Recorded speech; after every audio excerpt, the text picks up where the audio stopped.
मेरा बचपन ऐसी जगह बीता था। ये घर है या खंडहर? इस जगह को देखकर तो ऐसा लगता है जैसे यहाँ इंसान नहीं बल्कि शैतान रहते हो। सब कुछ कितना डरावना सा है। रक्षिता इस समय एक हवेली के सामने खड़ी थी और हवेली को देखते ही उसके शरीर में एक सिहरन सी दौड़ने लगी थी। ये वही हवेली थी जहां रक्षिता का आधा बचपन बीता था और आज कई साल बाद वो इस जगह आई थी। हवेली के मेन गेट को खोलते ही कुछ चमगादड़ रक्षिता के सिर के ऊपर से उड़ गए और डर के मारे उसकी सांसें भारी हो गईं। किसी तरह अपने डर को काबू करते हुए मगर थोड़ा कपकपाते हुए रक्षिता गार्डन में पहुंच गई और गौर से हवेली को देखने लगी। जब रक्षिता यहाँ रहती थी तब वो काफी छोटी थी, इसलिए उसे ठीक से याद नहीं था कि हवेली के आसपास का माहौल कैसा था। मगर आज जब वो यहाँ खड़ी थी तो अपने पूर्वजों की हवेली उसे किसी भूतिया हवेली से कम नहीं लग रही थी। हालांकि वहां आसपास और भी लोग रहते थे, मगर जिस जगह पर हवेली बनी हुई थी उसके आसपास बहुत कम घर थे। बाजार भी 1 किलोमीटर दूर था। रक्षिता हाथ जोड़ते हुए खुद से कहती है, कहीं दादी सच में मेरे नाम किसी हॉन्टेड हाउस को तो नहीं कर गई? कहीं कोई भूत प्रेत मुझे पकड़ न ले। हे भगवान, प्लीज मुझे बचा लेना। मैं अभी मरना नहीं चाहती। मेरी पूरी फैमिली की रिस्पॉन्सिबिलिटी है मेरे ऊपर। रक्षिता 23 साल की सुंदर और समझदार लड़की थी जो फिलहाल अपनी पढ़ाई और जॉब के बारे में ना सोचकर उस कर्जे को चुकाने का बंदोबस्त कर रही थी जो उसके सौतेले पिता उसके कंधों पर छोड़ गए थे। दरअसल उन्हें जुआ खेलने की बहुत बुरी आदत लग गई थी, जिस वजह से उन्होंने कई लोगों से कर्जा लिया और उसे भी जुए में हार बैठे और इसी वजह से एक दिन किसी ने उन्हें मार डाला। अब न सिर्फ रक्षिता के ऊपर ये कर्जा आ गया था, बल्कि इसके साथ साथ उसे अपनी बीमार माँ का इलाज भी करवाना था और 2 छोटे भाई बहन का ध्यान भी रखना था। नौकरी ना होने के कारण रक्षिता ने फैसला किया कि वो अपने पूर्वजों की इस हवेली को बेच देगी जो मरने से पहले उसकी दादी उसके नाम कर गई थी।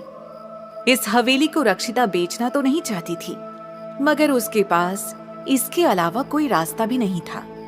इसलिए जब किसी ने हवेली को खरीदने में इंटरेस्ट दिखाया तो रक्षिता भी बिना किसी देरी के उसे साफ करने पहुंच गई। पर अब गेट के अंदर की दुनिया उसे डरा रही थी। एक तरफ चांद की रोशनी में खंडहर हवेली बहुत सुंदर तो लग रही थी, पर हवा में एक ठंडी नमी थी, वैसी नमी जो कपड़ों में बस जाती है।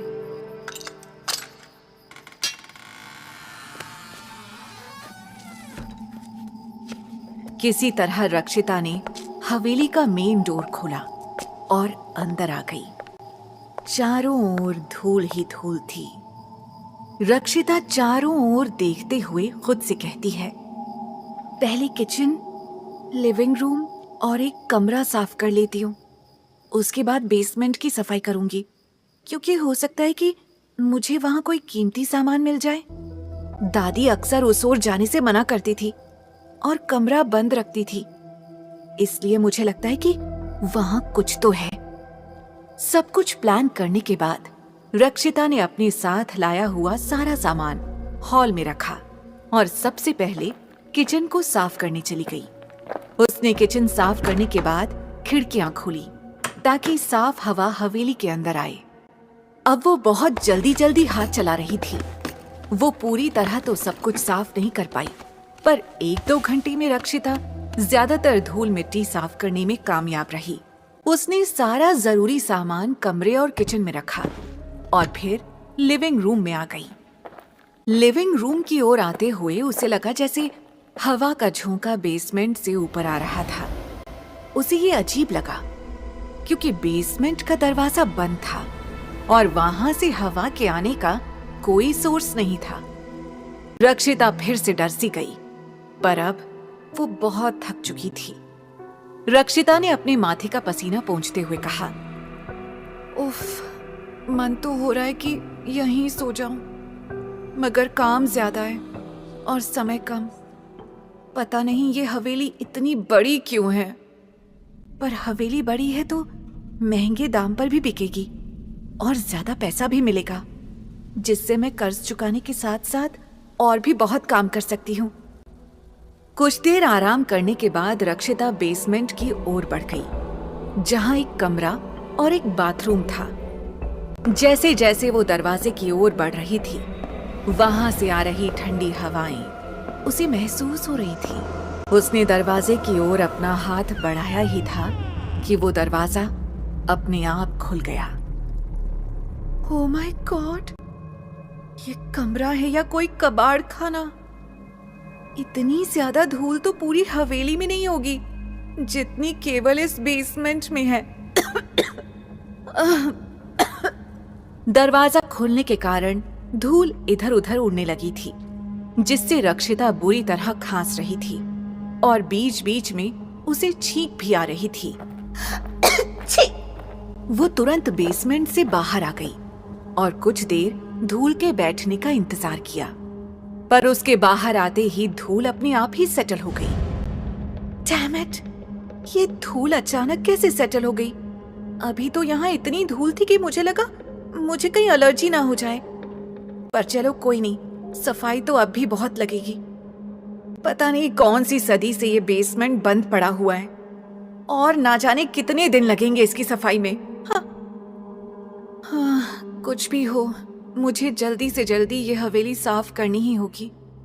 कुछ दिन बाद मिस्टर गुप्ता इस हवेली को देखने आएंगे, इसलिए उनके आने से पहले ये हवेली साफ सुथरी होनी जरूरी है ताकि वो ठीक से टूर ले सके। साफ सफाई के दौरान रक्षिता ने कुछ बक्से और संदूकों पर नजर डाली। वैसे तो मुझे पूरा यकीन है कि उनमें भी कचरा ही होगा, मगर ऐसा भी हो सकता है कि इसमें दादी की कोई कीमती चीज पड़ी हो, गलती से वो भी कूड़े के ढेर में ना चली जाए। इसके लिए मुझे इन बक्सों को खोलकर देखना होगा। मगर ये ताले? बक्सों पर लगे ताले काफी मजबूत थे और उनकी चाबी का कोई अता पता नहीं था, इसलिए रक्षिता उन्हें तोड़ने के लिए हथौड़ा लेकर आई और जमीन पर बैठ गई। तभी अपने आप उन डब्बों के ढेर से एक संदूक उसके पैर के पास आकर गिरा।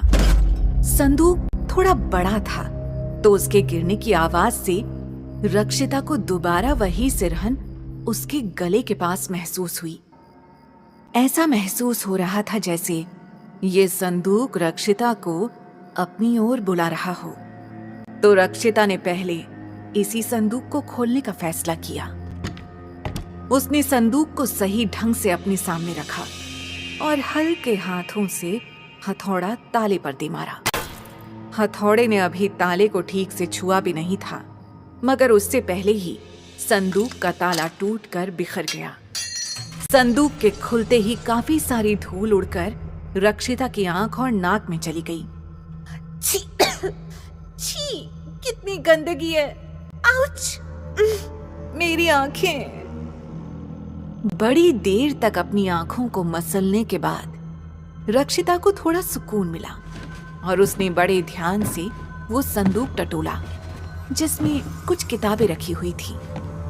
ये काफी पुरानी किताबें थीं और रक्षिता ने ये पूरा ही संदूक कूड़े में फेंकने का मन बना लिया था, मगर अचानक उसके हाथ एक डब्बा लगा जो संदूक के कोने में पड़ा था।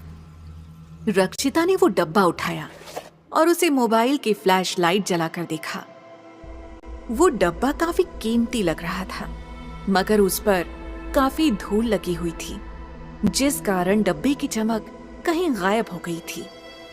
रक्षिता को याद आया कि उसकी दादी इस बेसमेंट का दरवाजा लॉक करके रखती थी और जब रक्षिता उनसे इस बारे में पूछती थी तो वो कहती थी, हर दरवाजे का ताला खोलना जरूरी नहीं होता है, कुछ चीजें बंद करके और सहेज कर ही रखी जाएं तो ही अच्छा होता है।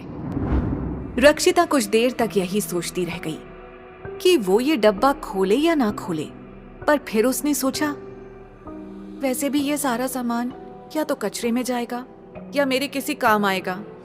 अब जब तक मुझे पता नहीं लगेगा कि इस कमरे में क्या क्या है, तब तक मैं कचरे और कीमती सामान के बीच का फर्क कैसे पता करूंगी? मेरे ख्याल से तो मुझे सब कुछ खोल कर देख लेना चाहिए। इस ख्याल के साथ रक्षिता ने उस डब्बे को खोला और तुरंत अपनी आंखें बंद कर ली, क्योंकि डब्बे के अंदर एक अंगूठी रखी हुई थी जो फ्लैश लाइट से आ रही रोशनी में कुछ ज्यादा ही चमक रही थी। ओह माय गॉड, कितनी सुंदर अंगूठी है ये हीरे काफी कीमती लगते हैं और इस अंगूठी का स्टाइल भी काफी यूनिक है, पर ये जितनी सुंदर है उतनी ही डरावनी भी। रक्षिता ने ऐसा इसलिए कहा क्योंकि वो अंगूठी काले रंग की थी। उस अंगूठी पर एक चेहरा बना हुआ था, एक औरत का चेहरा जिसकी आंखें लाल थीं। ये कोई नॉर्मल लेडी नहीं, बल्कि एक डेविल क्वीन लग रही थी। उस अंगूठी पर काले हीरे जड़े हुए थे जो काफी रेयर थे। ये अंगूठी काफी पुरानी थी, मगर इसकी चमक अभी भी बरकरार थी, सिवाय उन 2 लाल हीरों के जो काफी फीके लग रहे थे। कुछ तो खास था उस अंगूठी में, जिसके कारण रक्षिता उस ओर खींची चली जा रही थी।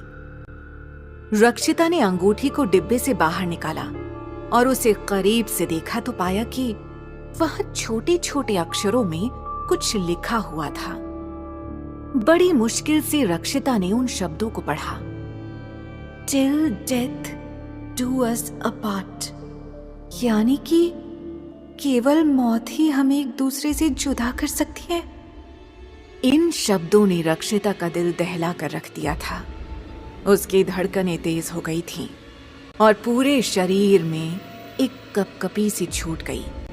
जब उसने इन शब्दों को दोहराया तो बेसमेंट में अचानक ही गर्मी बढ़ गई और रक्षिता को ऐसा महसूस हुआ जैसे कोई उसे देख रहा है।